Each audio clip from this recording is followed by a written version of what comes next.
With the emerging trends of the green architecture and the rise and the awareness of the effects of climate change, can we consider green design strategies only as suggestions, or are they really necessary to attain sustainable development?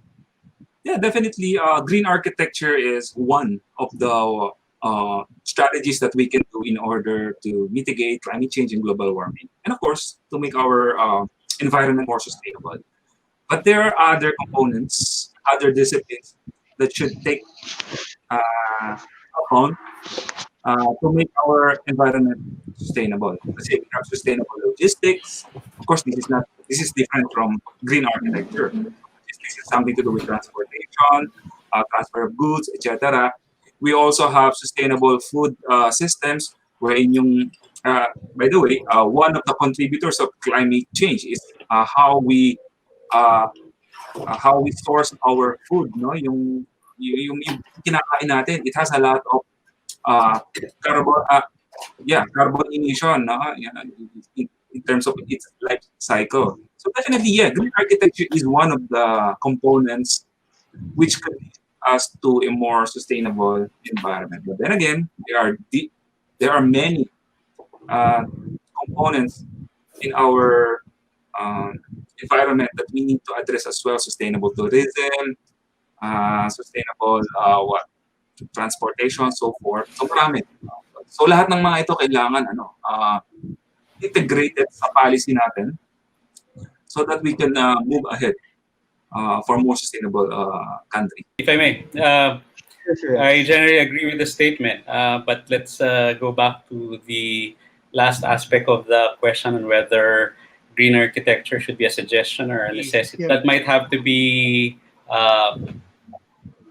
more refined as a question, because climate change does not necessarily allow you that much latitude. I guess there are, or there should be, policy implications. For example, there are going to be requirements for changes that should allow you to adapt or mitigate more appropriately for climate change. So it's more likely a necessity, particularly in relation to sustainable development.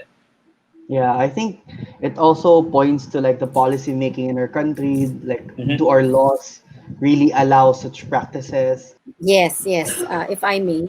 Um, of course, green architecture is necessary. There was a study conducted in 2006 in the US.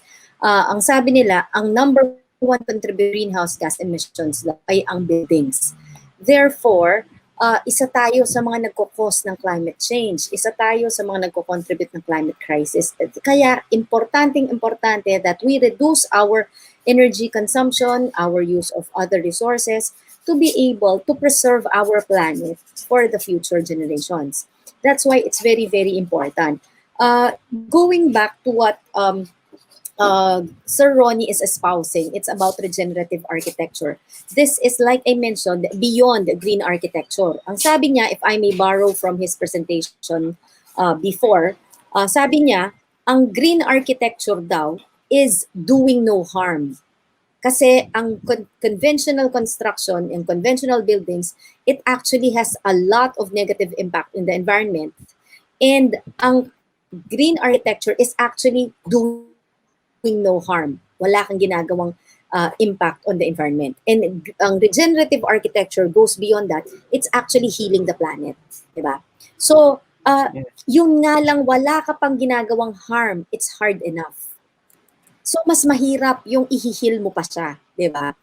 That's why, before you can to healing, let's not harm you first. So, it's very, very important, lalo na ngayon, na gawin natin yan. Kasi isa yun sa makakatulong, like Sir Louie mentioned, it's just one component of hindi naman natin pwedeng akuin lahat, kasalanan lahat natin kung bakit nagkakaroon ng krisis sa mundo.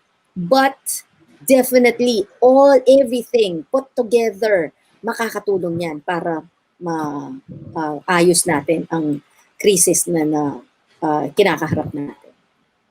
Yes, exactly. So we all agree naman na like sustainability is not just a job of one profession or one industry, but rather a holistic approach.